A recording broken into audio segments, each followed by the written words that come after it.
grupitos más de este capítulo de los inhibidores de la síntesis de la pared.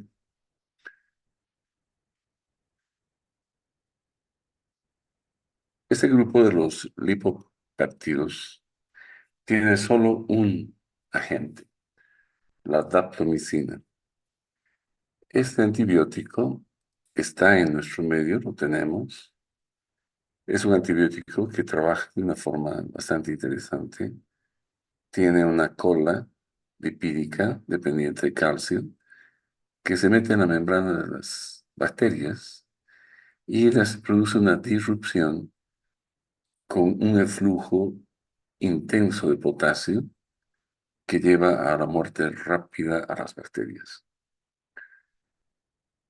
Entonces, no es muy dependiente de blancos biológicos complejos, la resistencia es casi nula y no interesa los cambios que hagan las bacterias en sus mecanismos porque es un mecanismo muy interesante de acción, ¿no? Y generalmente es letal. El problema de la atomicina es que es una molécula de gran tamaño. No se absorbe, no hay para administración oral. Su administración es netamente intravenosa y el espectro es limitado. Esta bacteria este antibiótico actúa sobre bacterias gram positivas solamente y con cierta especificidad contra los estafilococos, streptococos y enterococos. Su mecanismo es despolarizar. Despolariza la célula, hay el flujo de potasio y ahí estamos en la lisis de la bacteria. Es el fármaco de elección, como hemos dicho ya, cuando veíamos los beta-lactámicos. Cuando existe un estafilococo aureus resistente a la vancomicina o a la meticilina, especialmente con la vancomicina, hemos dicho que el fármaco de elección es la daptomicina. Entonces, el fármaco de elección para tratar este tipo de infecciones. También se lo usa como fármaco de elección de manera empírica para los MRSA, los que son el estreptococo aureus resistente a la meticilina, y el enterococo resistente a la vancomicina. Aunque no está aprobado, esto aquí les pongo, no aprobado por la FDA, pero se usa de manera empírica para tratamientos de enterococos que son resistentes a la vancomicina. Dentro de los efectos adversos de esta daptomicina, los más relevantes, porque tienen muchos, son la miopatía y la neuropatía, y la neumonitis alérgica. Este fármaco es susceptible de ser inactivado por el surfactán pulmonar.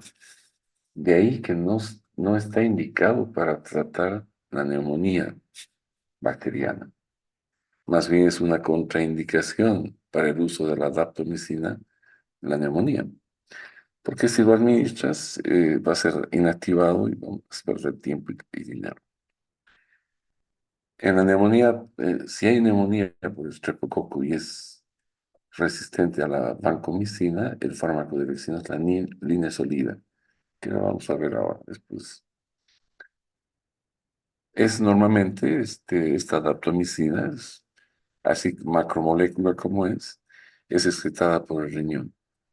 Y cuando hay falla renal, hay que hacer un ajuste de la dosis. Entonces, la daptomicina, un fármaco con muy buena actividad en el espectro de las gram positivas, ¿verdad? Streptococcus, Staphylococcus y Enterococcus. Con cierta precaución en los anaerobios. Algunos anaerobios como el Clostridium pueden responder a la daptomicina. Bien, otro grupo de los que actúan en la membrana celular son las polimixinas. Estas son bactericidas. Lo que hacen es romper la membrana celular. Aquí tenemos la polimixina B y la polimixina E. Son generalmente utilizados de manera tópica para tratar infecciones por gram negativos, como una pseudomonas contaminando heridas en la piel. La polimixina B con la colistina se usa también de manera tópica para infecciones bacterianas en la piel y la membrana mucosa. Esta polimixina se la puede utilizar por vía intravenosa y se usa para tratar gram negativos que sean resistentes, como Pseudomonas, Klebsiella o Acinetobacter, o también para los organismos que producen esta beta-lactamasa de New Delhi, la metalo 1, beta-lactamasa que hemos hablado, que es en la clasificación de Lambert, es la última, que produce pues una gama enorme de enzimas que destruyen la mayor parte de los grupos de antibióticos efectivos. Entonces, la polimixina es una opción cuando existe una infección por una bacteria que produzca esta New Delhi metalo 1 beta-lactamasa. Estas polimixinas son nefrotóxicas y tienen toxicidad neuromuscular y están contraindicados su uso con los aminoglucósidos porque vamos a ver luego, los aminoglucósidos tienen nefrotoxicidad y neurotoxicidad, es decir, producen toxicidad a nivel de la placa neuromuscular. Otro fármaco de este grupo de los inhibidores de la síntesis de la pared es la fosfomicina. Este es un antibiótico que lo tenemos en el medio no hace mucho tiempo, unos 3 años más o menos, la fosfomicina. Y la fosmidomicina, esta no hay en nuestro medio. ¿Qué hacen estos fármacos? Tienen un mecanismo de acción sobre una enzima que es la fosfoenolpiruvato y así es como inhiben la formación de la pared celular, inhibiendo esta enzima que también es parte de algún proceso en la formación de la pared. Su espectro es muy limitado porque requiere la presencia de la 6-fosfato, la glucosa 6-fosfato como transportador, y esta solo está presente en células eh, como las gram negativas, como la E. coli, la Klebsiella y la Serratia. De ahí que su espectro es tan limitado para estas bacterias gram negativas.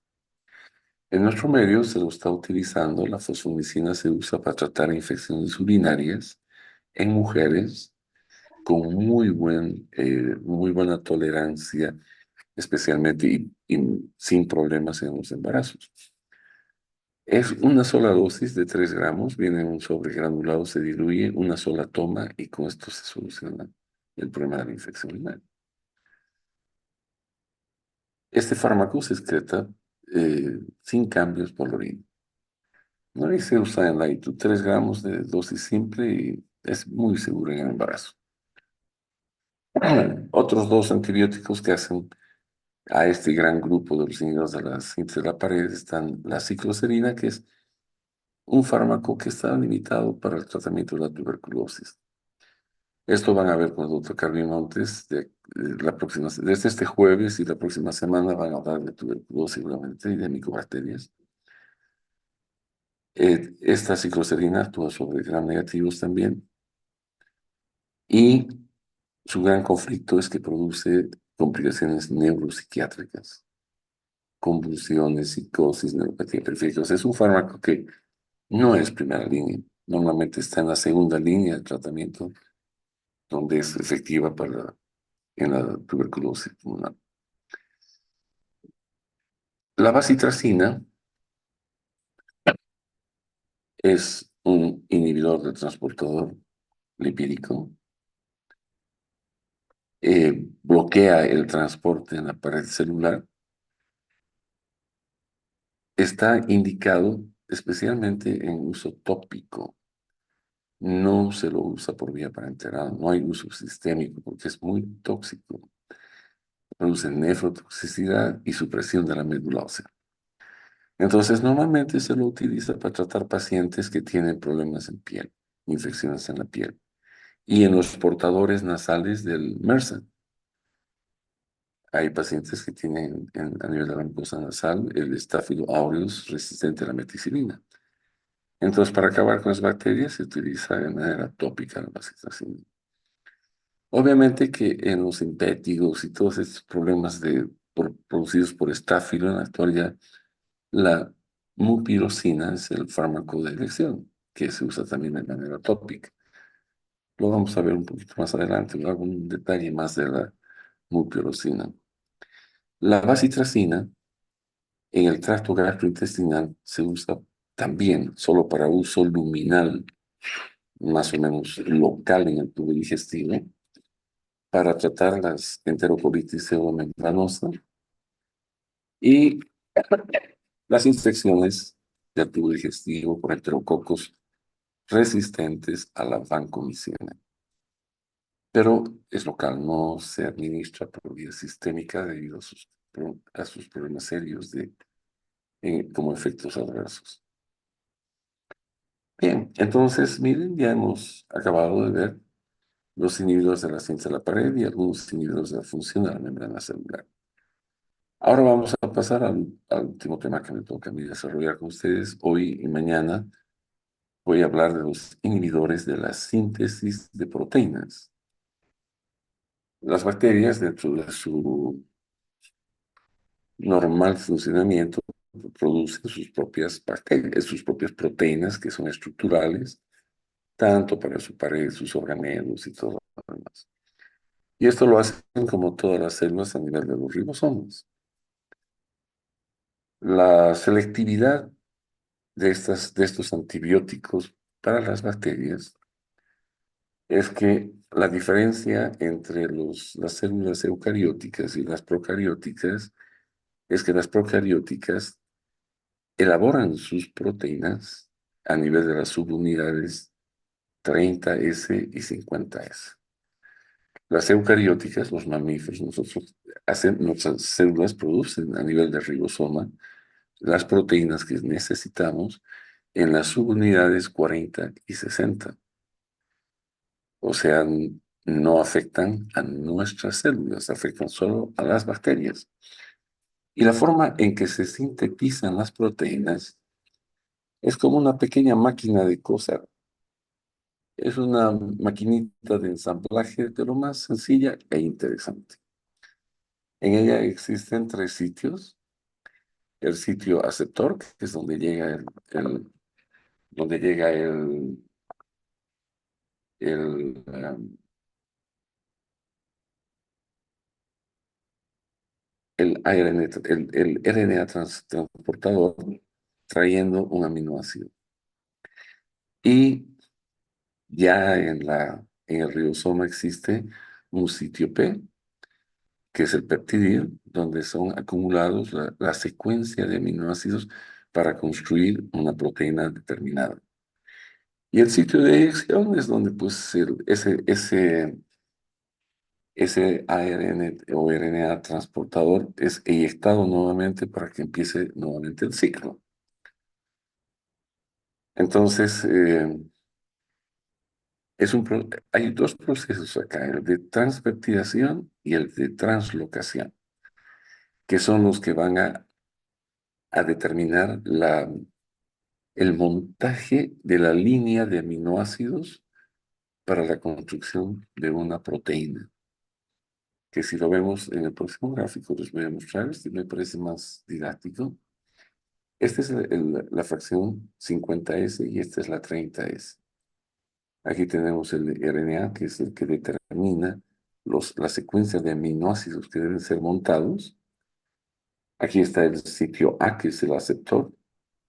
Este es el sitio peptidil, ¿no es cierto? Y de acá también se produce la eyección, el sitio eyector. Entonces, llega el RNA transportador trayendo un nuevo aminoácido. Se junta con el sitio A, el aceptor, y ocurre luego la transpeptidación. Lo que ya estaba guardado en una cadena de aminoácidos en el sitio P es puesta después del nuevo aminoácido. A esto se llama transpeptidación. Y una vez que, como está en el sitio aceptor, este tiene que ser movido nuevamente al sitio inicial, que es el peptidil, donde debe guardarse la nueva cadena.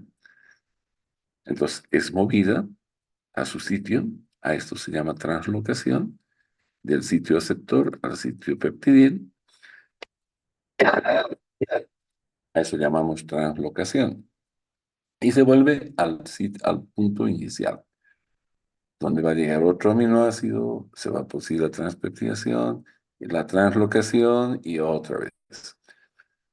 O sea, es como una cadenita de montaje, como una maquinita que va cosiendo y haciendo las cosas para que se formen las cadenas de una lectura de una codificación genética para producir ciertas proteínas. Entonces hay sustancias dentro de estos antibióticos que son capaces de bloquear el segmento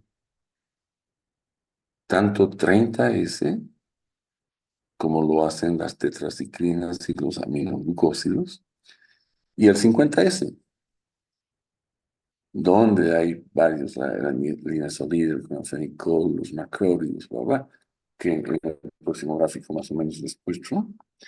Aquí tenemos el 30S, tetraciclinas y aminoácidos, y el 50S, pues por los macrólidos, la linezolida, las lincomicinas, el clonfenicol, el ácido fucídico, antibióticos que van a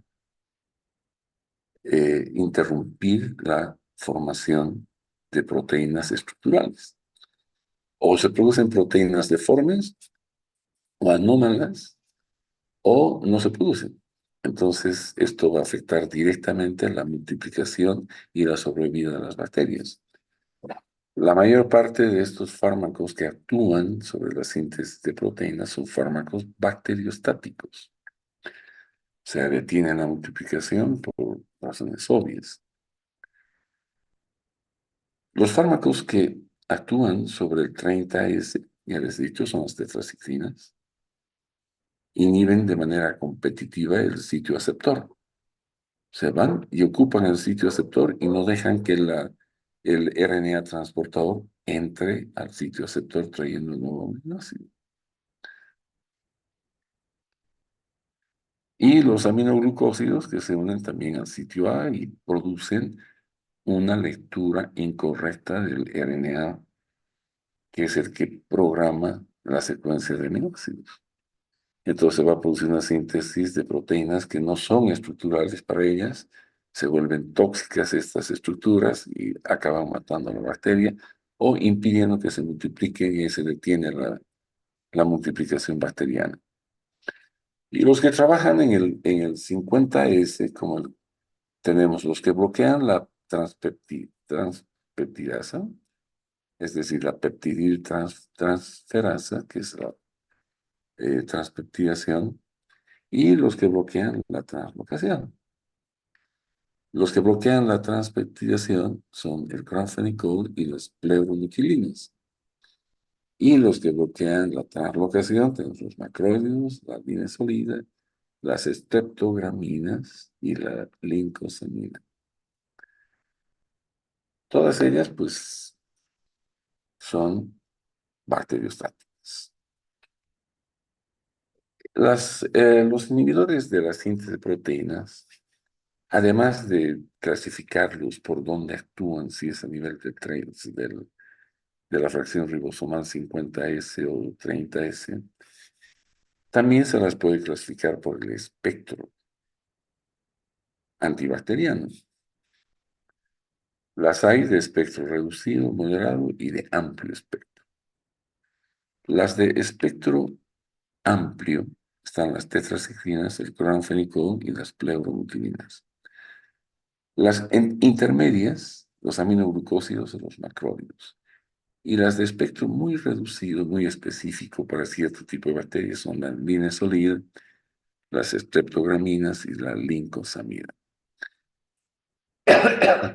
Como les digo acá, todos estos que inhiben la síntesis, pues son fármacos bacteriostáticos.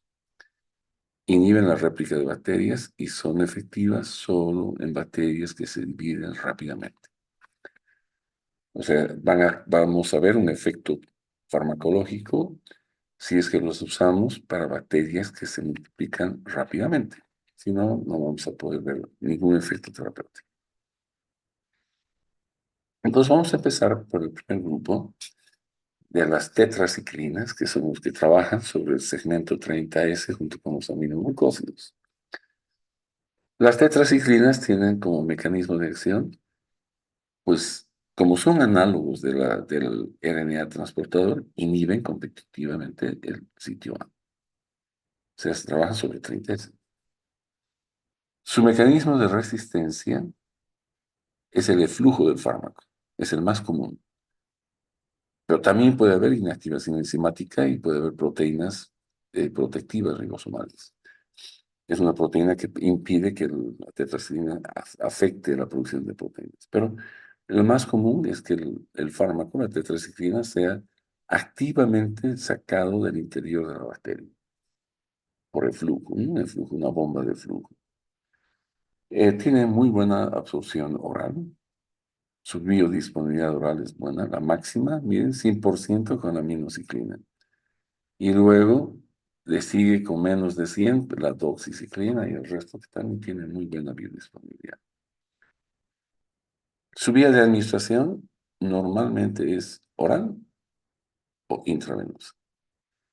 No hay para aplicación intramuscular.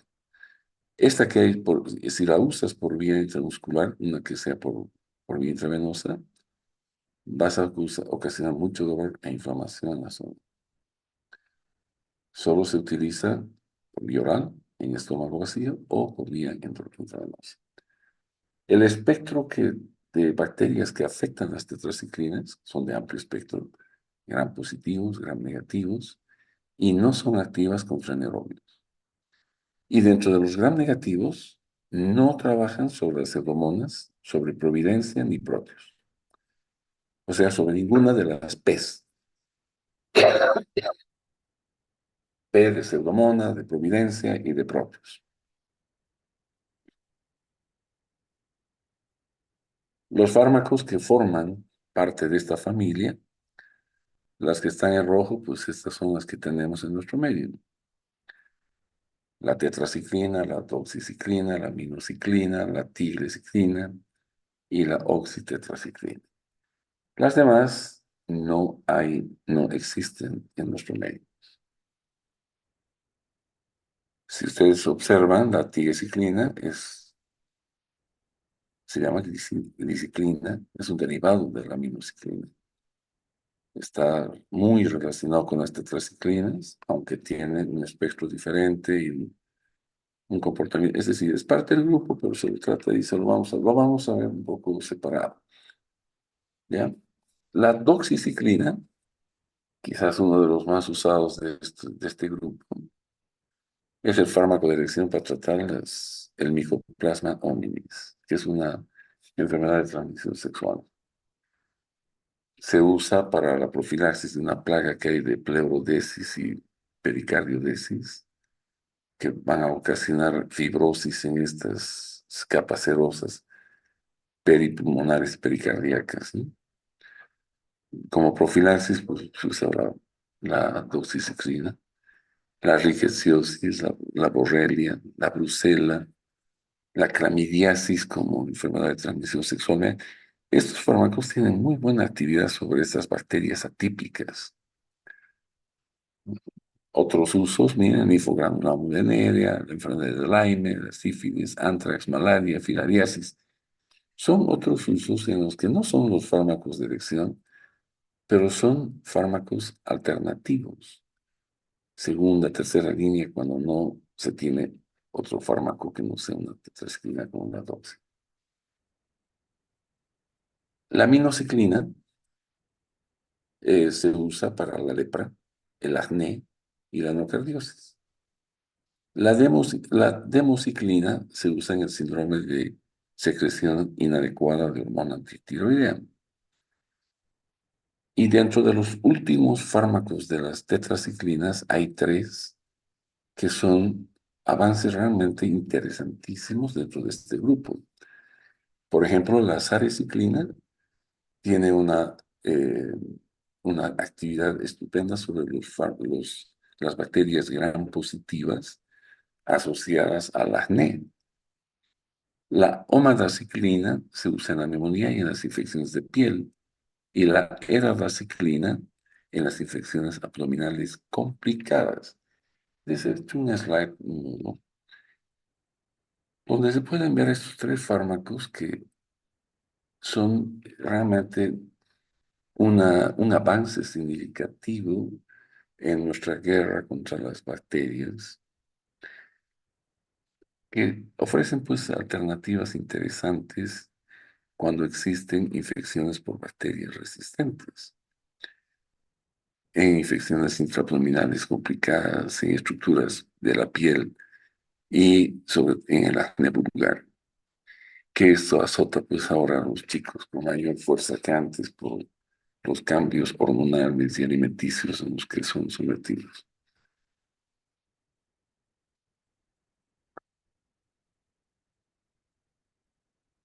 La tigecyclina, esta pariente cercana de las tetraciclinas, tiene su mecanismo de acción exactamente igual que ellas, en el segmento 30S del ribosoma. Su mecanismo de resistencia es el eflujo, raro, pero si hay, es por eflujo, pobre absorción oral, solo se administra por vía intravenosa. Este medicamento hay en nuestro medio. Se consigue muy pobre concentración en sangre y en orina, por lo que no se usa cuando hay infecciones del tracto urinario, bacteriemias o meningitis. Si bien tiene un amplio espectro, no sirve para tratar estas infecciones. Actúa sobre gram positivos, negativos, anaerobios. Y vean, ¿en qué casos vamos a utilizar la tigecyclina? Bacterias gram positivas que sean resistentes ya sea a la meticilina o a la vancomicina. MRSA y VERSA. En los gram negativos, resistentes a los carbapenémicos. ¿Se acuerdan de los carbapenémicos?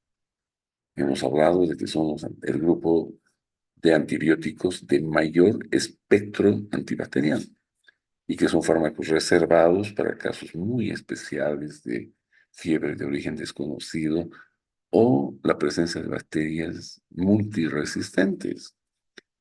Ahora imagínense si además de tener resistencia a todo, tienen resistencia también a los carbapenémicos.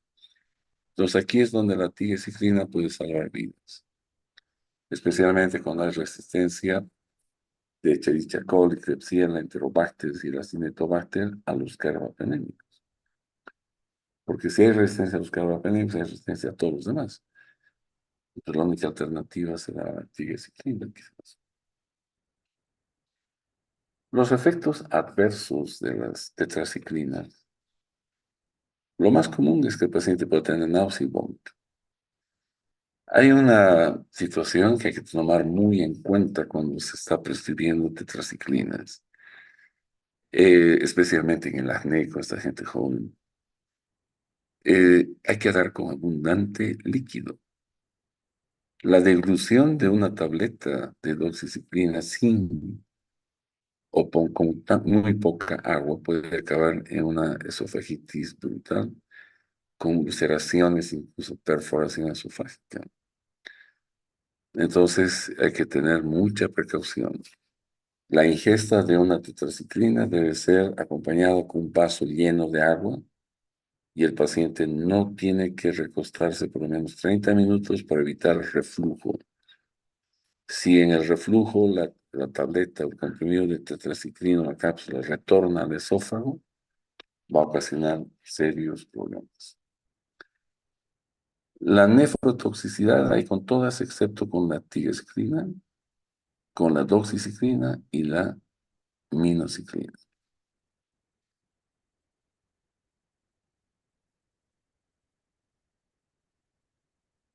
La hepatotoxicidad aumenta la posibilidad de riesgo cuando la mujer se da a mujeres embarazadas. Las tetraciclinas también son conocidas de unirse más al calcio. Estos agentes quelantes son eh, su sitio favorito, pues estas entran y se van a unir tiene una acción muy, es decir, hacen enlaces muy rápidamente con el calcio. Por eso es que no debe usarse ni digerirlas con leche. Es mejor tomarlas con estómago vacío, pero con abundante agua.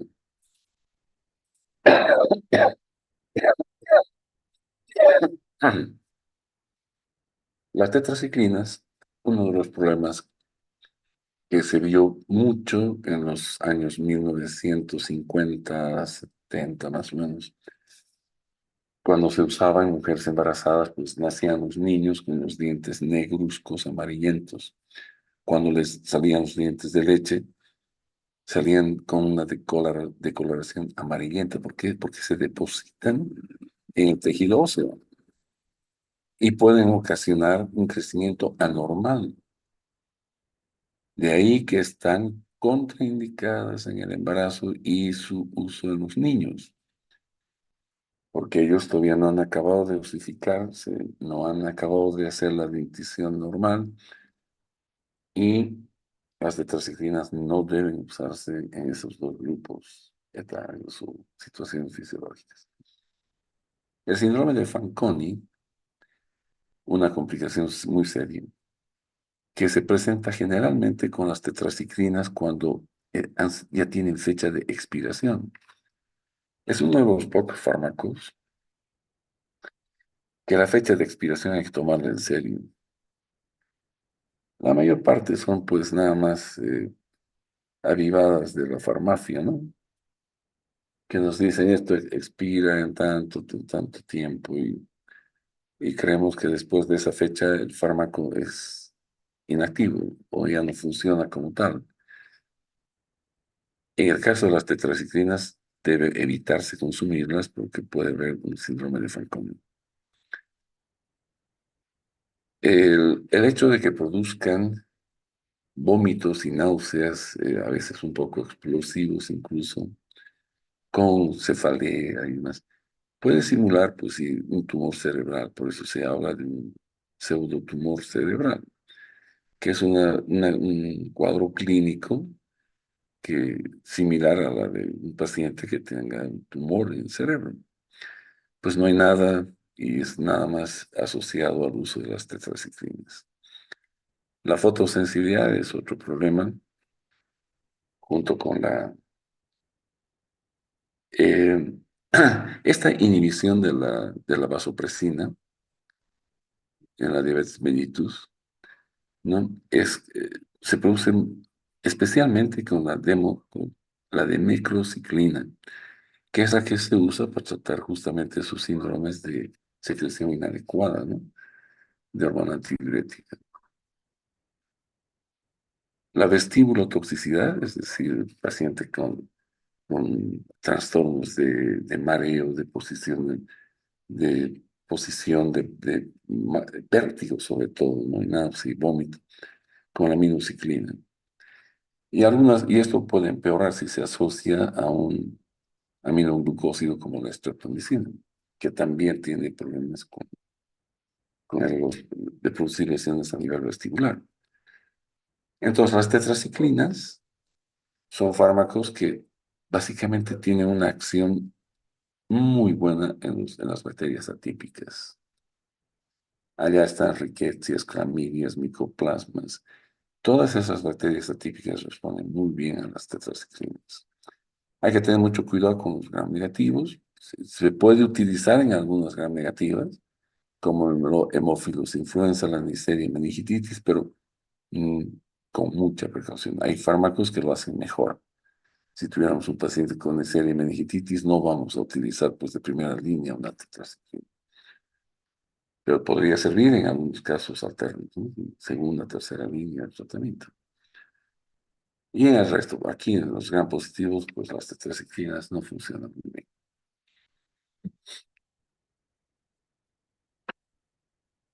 Bien, entonces ya hemos visto las tetraciclinas. Ahora vamos a ver los aminoglucósidos.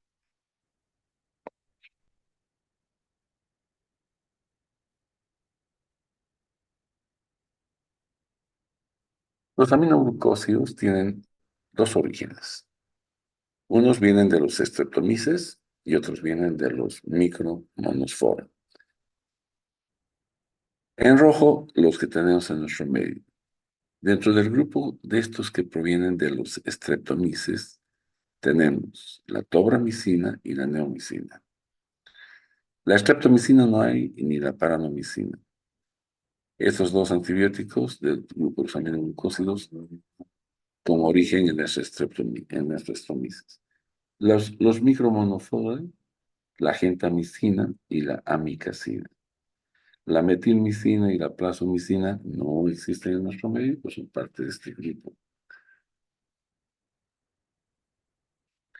¿Cómo es que trabajan? ¿Cómo es el mecanismo de acción de los aminoglucósidos?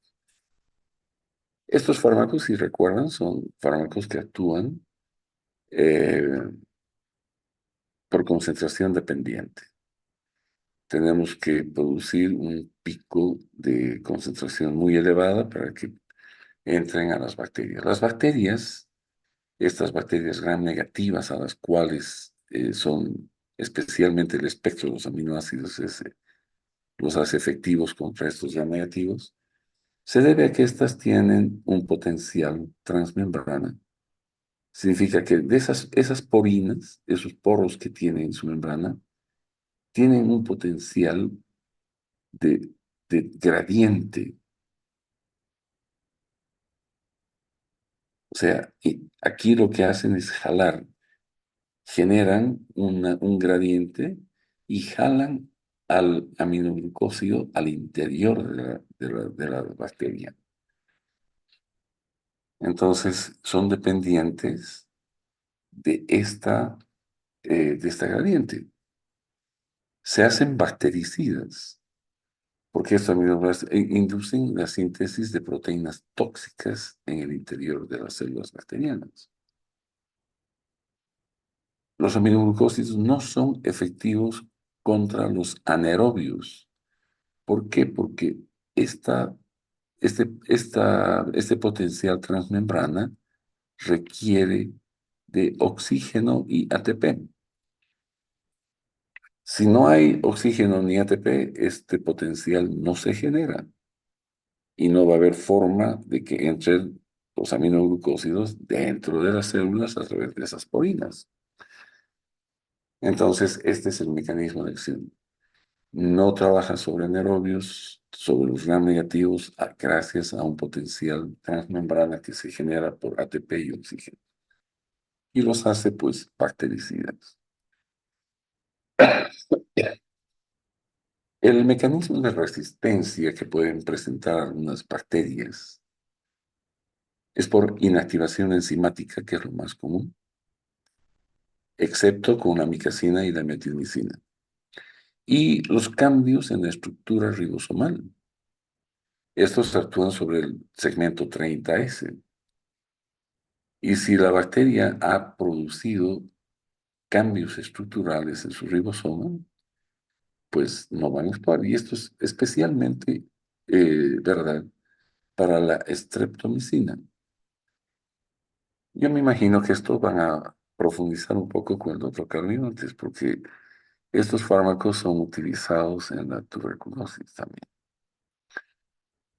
En su farmacocinética, pues su absorción oral es pobre. Generalmente los aminoglucósidos se usan por vía intravenosa o intramuscular.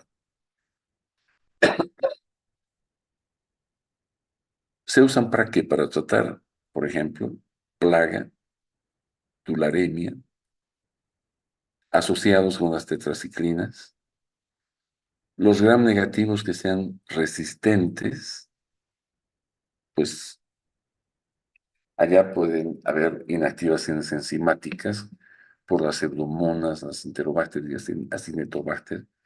Pueden trabajar los aminoglucósidos sobre estos, ¿no? En la tuberculosis, los aminoglucósidos que son utilizados son la streptomicina, la amicacina, la capromicina, la canamicina, como segunda línea.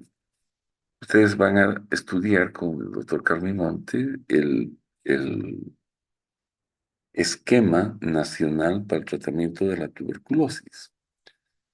una micobacteria que genera resistencia a múltiples fármacos y es cambiante y se van cambiando los esquemas en primera línea, segunda, etcétera, pero, y de muchos grupos farmacológicos saben el tratamiento para esas micobacterias. Y uno de ellos es los aminoglucósidos.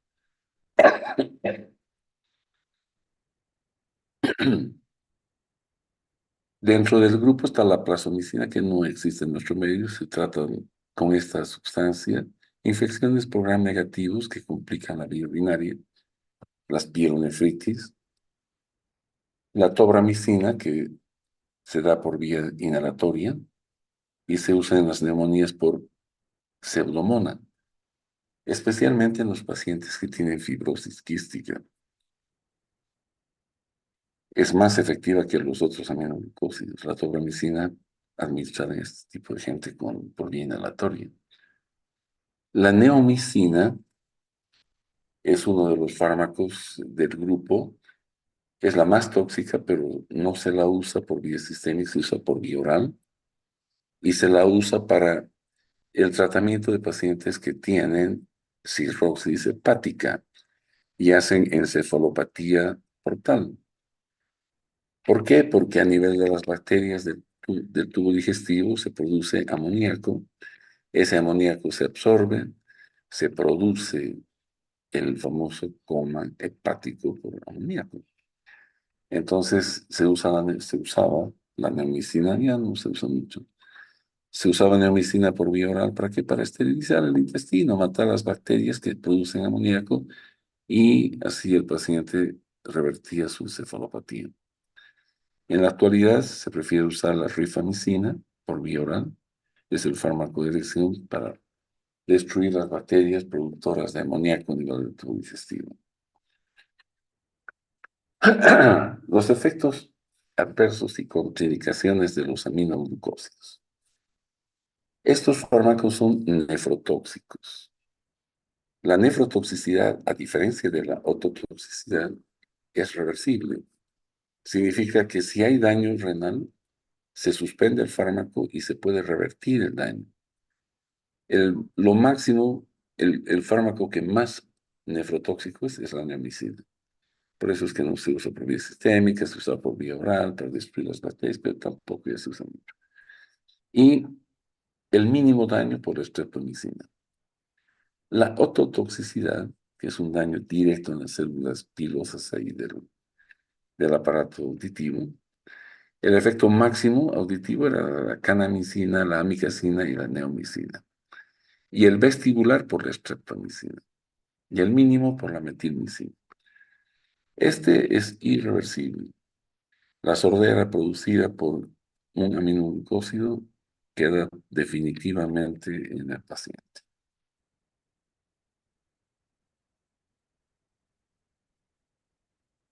Y finalmente creo que es esta, la toxicidad neuromuscular. Los aminoglucósidos tienen la capacidad de producir un bloqueo de los receptores de la acetilcolina a nivel de la placa neuromuscular y tienen un efecto de relajación muscular no despolarizante. No se produce despolarización, pero bloquea la acción de la acetilcolina y no hay más contracción. Hay parálisis. El efecto máximo lo produce la neomicina, el mínimo la tobramicina, en relación a este efecto, la toxicidad neuromuscular. Cuando alguna vez en oftalmología se comenzó a usar en infecciones severas intraoculares la gentamicina y se la administraba por vía intraocular, pues se ha llevado a estos pacientes a ceguera y además en los que no se producía ceguera, pues una maculopatía muy, muy marcada, que acababa generalmente en la ceguera, ¿no? Estos fármacos están contraindicados en el embarazo. No se debe usar en ningún periodo del embarazo.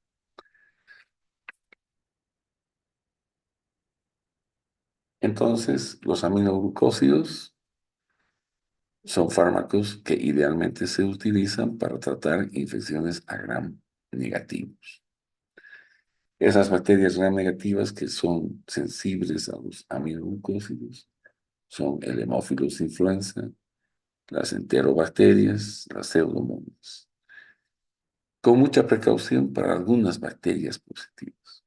Normalmente, los aminoglucósidos combinados con otro grupo de fármacos podrían tener acción sobre los estáfidos, los estreptos y los enterococos, pero solos no. En los anaerobios y en los atípicos, pues muy excepcional acción sobre algunas micobacterias, ¿no? Como van a ver ustedes la tuberculosis.